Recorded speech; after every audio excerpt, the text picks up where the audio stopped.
Hello again, future viewers. Welcome back to Battle Engine Aquila.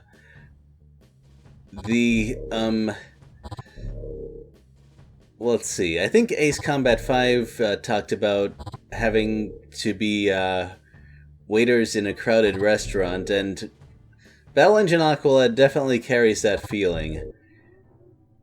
Well, this is Chapter 2, so we've got our upgrade for the main armament set, and we're going to use that throughout the chapter because we have no choice about it. This level introduces us to enemy bombers. Well, what they do is fairly obvious, and their effectiveness at doing this job is also simple. If they reach their target, the target dies, so don't let them do that. Also, this is another Destroy All Units mission, and of course there is, at the start of the map, a unit that is trying to leave, so we're not going to let them do that. This is also the first mission that really requires you to tangle with enemy tanks. As it is, they're not really a big deal. That's because there aren't a huge number of them at once, at least not unless you really just stand by and let these transports do their thing. Which, why would you do that? And here we have our new weapon, the grenade. It is pretty long range. It automatically adjusts its arc for you, which is sometimes helpful, sometimes annoying. But the main thing is that it carries a lot of ammo. It does very good damage for the amount of ammo that you can carry, and it doesn't overheat.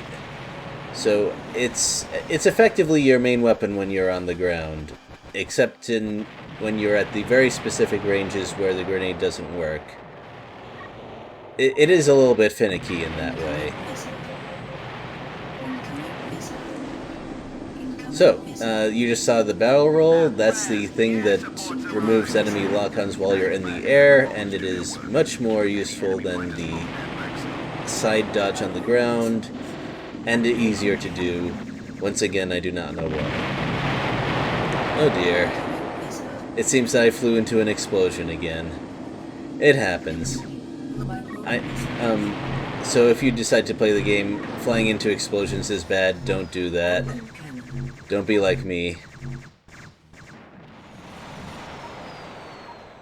Well, the most annoying thing about this mission is that you're going to rather likely have a couple of enemies here and there, and the mission doesn't count as over until you remove all the tanks. Infantry does not count, however. The game assumes that your guys can handle them without your help.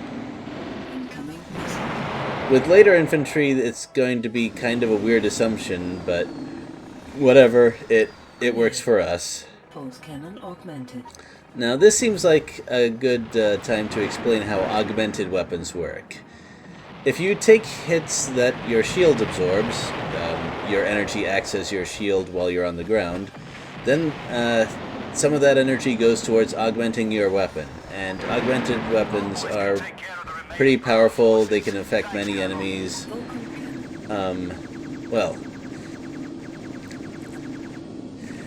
the drawback, of course, is that you'd probably rather use that energy for moving around in flight mode a lot of the time. So you can't always let yourself take some hits to charge it up.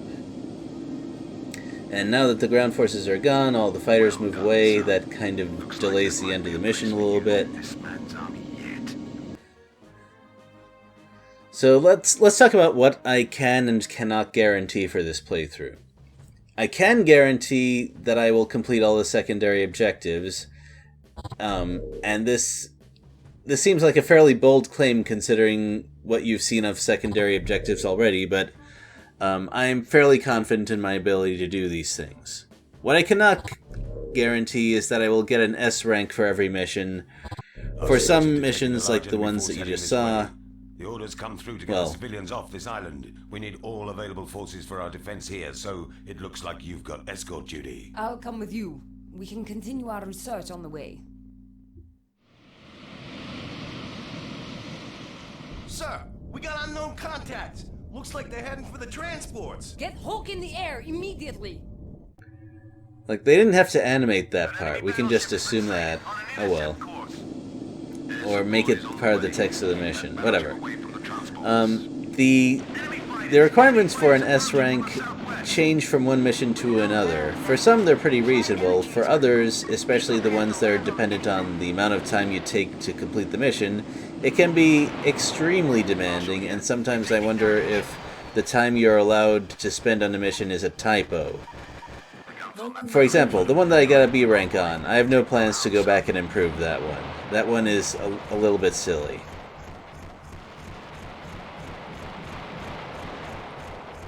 Well, meet the battleship. Also meet the only thing I will need to use my grenades for on this map.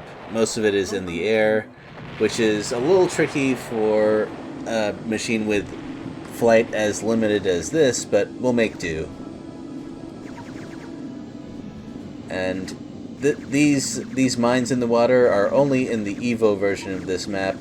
Obviously, they will sink the ship that has everyone on it, everyone important on it, I should say, if you don't shoot those mines out, so there it is. There's also a whole bunch of fighters in the air. Fortunately, I don't have to personally deal with those because we will get some air support, but it will help to speed things up if I can take out a couple of them. I wasn't low on ammo, but actually staying on the pad recharges energy very fast, so hey, why not?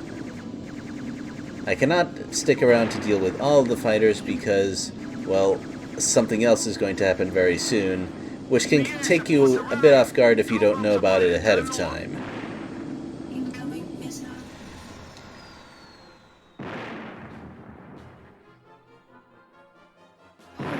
Vulcan Cannon. Also, you can use the Vulcan Cannon for ground-to-air, well, like this. It's okay. And that's the thing that happens. We get a whole bunch of bombers. And this can actually cause trouble for the lock-on because the micro-missiles and other types of missiles like to provide you with multi-lock-on feature, which is kind of a problem because you need all 10 of those missiles to hit one target to get rid of it when you're dealing with bombers. And, of course, letting even one of them reach the ships is, well, goodbye secondary objective. But when you get okay with your targeting, it's not too bad. Augmented. Also, there's kind of a feature that I forgot to mention with the missiles. You normally fire them 5 at a time, but you can charge them up to fire 10, which is pretty handy because, well, as I just said, for bombers you need 10. Also nice for taking out transports while they're still in the air. You get the idea. And once again, when things start to get really bad, the enemy fighters turn and run. And once again, it takes them a while to leave the map. But that's not so bad on this map. That's not really a big deal. Unfortunately, the game doesn't really explain the S-rank requirements for any particular mission, which annoys me a fair bit.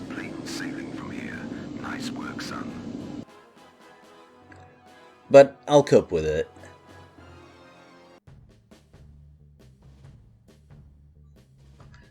Whatever the requirements were, whatever I did in that mission was apparently good enough.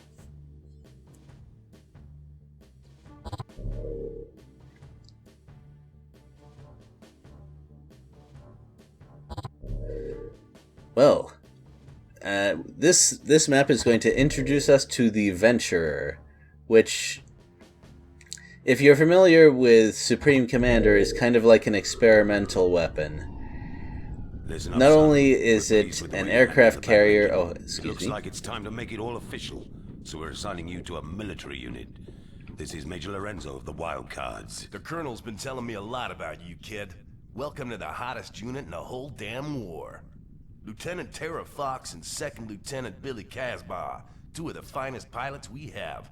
Listen to what they have to say, and you'll do well.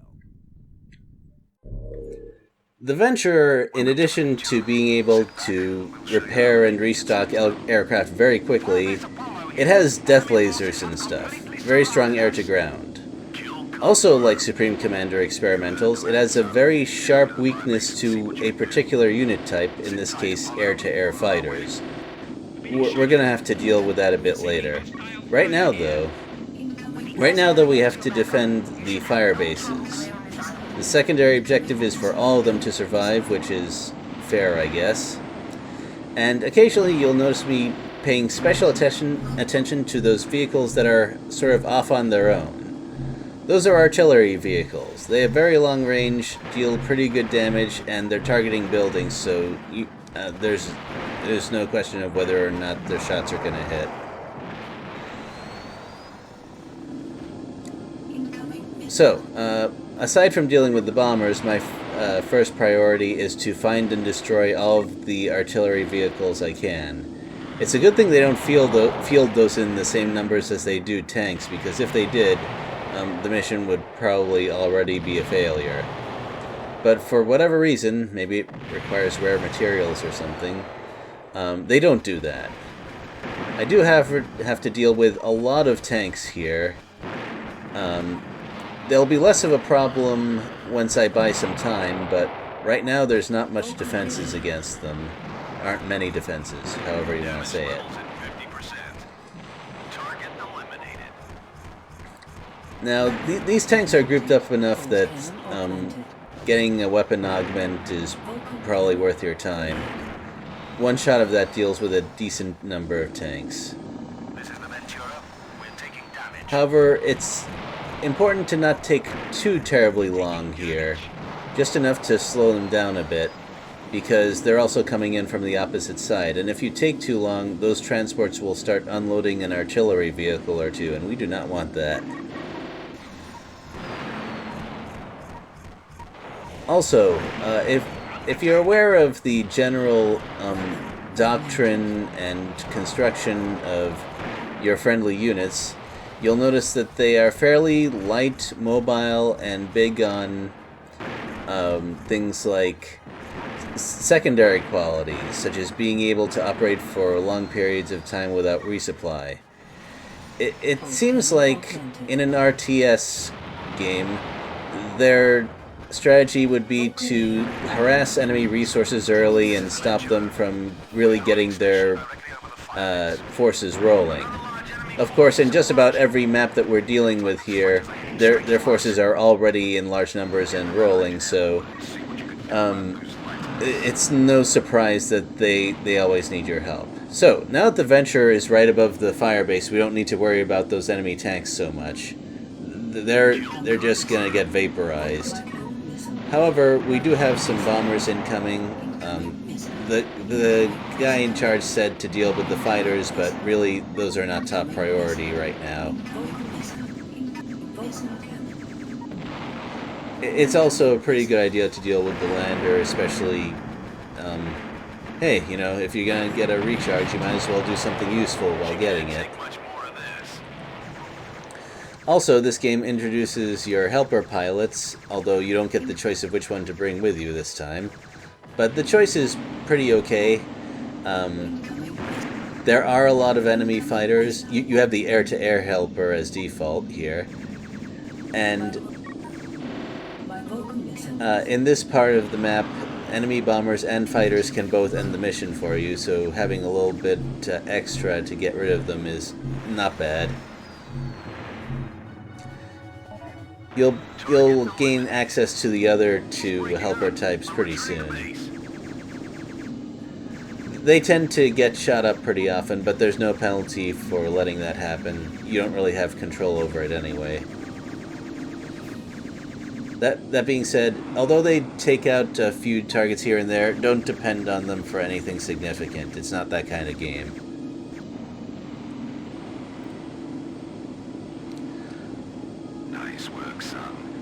Now, if you're especially efficient, you might be able to take this down while working your way to all the other stuff. I did not.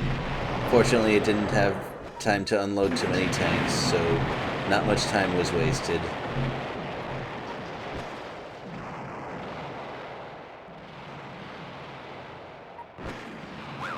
sir.